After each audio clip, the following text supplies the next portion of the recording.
मुलाकात भी इस मुताबिक हुई है मुख्यमंत्री जी से, क्या ये पूरा मामला है? ये मैं भारतीय जनता पार्टी का कार्यकर्ता या सदस्य ना हो क्यों, मैं हमेशा भारतीय जनता पार्टी को प्रेफर करता हूँ, पसंद करता हूँ। और जिस प्रकार की भूमिका लोकसभा चुनाव में कुछ अधिकारी उन्होंने निभाई, ऐसे अधिकारियों के प्रति जो विधानसभा में भी भारतीय जनता पार्टी को बैकडोर पर ले जाना चाहते हैं, सरकार बनने में बाधा बने हुए हैं, जो कार्यकर्ताओं को या अन्य एमएलए को वेट नहीं देते, उनका समय पर काम नहीं करते हैं, तो उसको लेकर के मेरी नाराजगी थी। भारतीय जनता पार्टी से ना तो मैं कभी नाराज हुआ, ना हो सकता, और मैंने माननीय मनोहर लाल जी की सरकार को और अब माननीय नायब सैनी जी जो हमारे मुख्यमंत्री हैं उनको समर्थन दे रखा है। और ये भी मैंने कह रखा है कि 5 साल पूरे होने तक 1 मिनट पहले तक भी मैं आपके साथ रहा हूं। किसी सूरत में भी मैं भाजपा की सरकार को सपोर्ट विड्रॉ नहीं कर सकता। सरकार से हर हाल में भारतीय जनता पार्टी को बिना शर्त समर्थन दिया था, दे रखा है और हमेशा जारी रहेगा। जैसा कि आपने कहा कि लोकसभा चुनाव लड़ते हैं उनको हराने की कोशिश भी की गई, ये तमाम बातें भी आपने सरकार के पास रखी, क्या सरकार के खिलाफ काम कर रही है अफसर श्रेणी? देखिए, अधिकारीगणों का काम, और ऐसा भी नहीं है कि सभी अधिकारी, कुछ चुनिंदा अधिकारी, उनको निष्पक्ष काम करना चाहिए। सरकार किसी की भी बने, जीत हार किसी की भी हो, सरकार के अधिकारी और कर्मचारियों को काम है सरकार के लिए और लोगों के लिए काम करना। तो उन लोगों को किसी तरह की राजनीति में नहीं आना चाहिए, उनको बचाव करना चाहिए ऐसे कोई बयानबाजी से या इस तरह की जो इन्वॉल्वमेंट उनकी इसमें होती है। तो मेरा केवल एक ही मानना था कि भाई किसी भी हाल में चुनाव तो आने वाले समय में होगा, तय होगा कि भाई कौन बनता है, किसकी सरकार बनती नहीं बनती, लेकिन अधिकारी जनों का काम है जो सरकार है उसके साथ काम करना, निष्पक्ष रूप से काम करना, ये मेरी जो मांग थी। जैसे ये बात भी सामने आई थी कि आप शायद सरकार से समर्थन वापस ले सकते हैं, इसका मतलब आप डटकर खड़े हैं सरकार के साथ? देखिए, मैंने ये नाराजगी कुछ अपने सदस्यों के साथ व्यक्त की थी और कहीं ना कहीं से ये मीडिया के पास भी चली गई,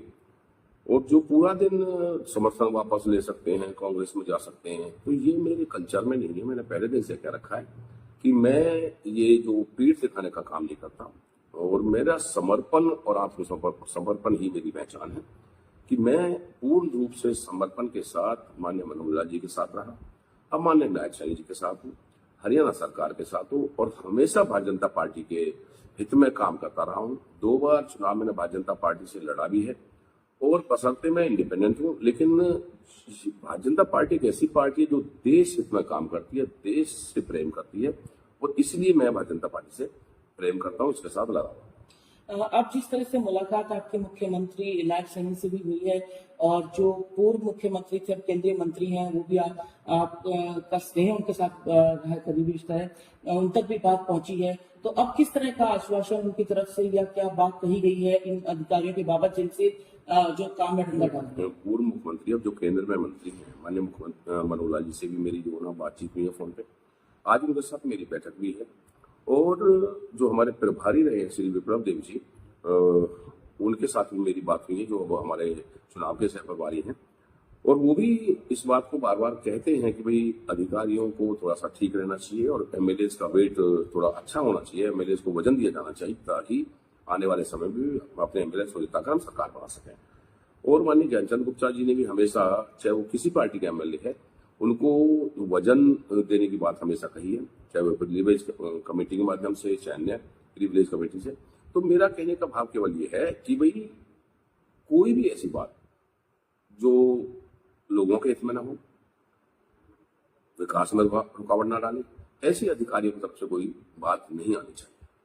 एक आखिरी सवाल, 2019 में आप निर्दलीय विधायक के तौर पर जीत कर आए हैं, जबकि 2009 या 2014 में आप भाजपा के टिकट से ही चुनाव लड़े थे, कहीं ना कहीं भाजपा के ही सिपाही रहे हैं। निर्दलीय होते हुए भी आप भाजपा को पूरा समर्थन देते रहे पूर्ण समर्पण के साथ। अब आने वाले चुनाव में अगर किस तरह की रणनीति रहेगी, क्या भाजपा से टिकट मिल सकती है, अगर नहीं मिलती तो क्या सूरत रहेगी, क्या सोचा है? देखिए, पहली बात तो मैं प्रो भाजपाई माना जाता हूँ, और जैसा अभी हमारे लोकसभा चुनाव के दौरान माननीय कृष्णपाल गुर्जर जी जो हमारे मंत्री बने हैं, सांसद हैं, उन्होंने कहा था कि नैनपाल रावत के ब्लड में भाजपा बसती है, कण-कण में भाजपा बसती है। उसका मैंने कारण बताया कि ये नेशन फर्स्ट को लेकर के एक पार्टी चलने वाली है, देश प्रथम है इसके लिए, और हमारे लिए भी देश प्रथम होना चाहिए। देश मिट्टी और जिस देश में हमने जन्म लिया है। राजनीति का आना जाना, हार और जीत हमेशा लगी रहती है,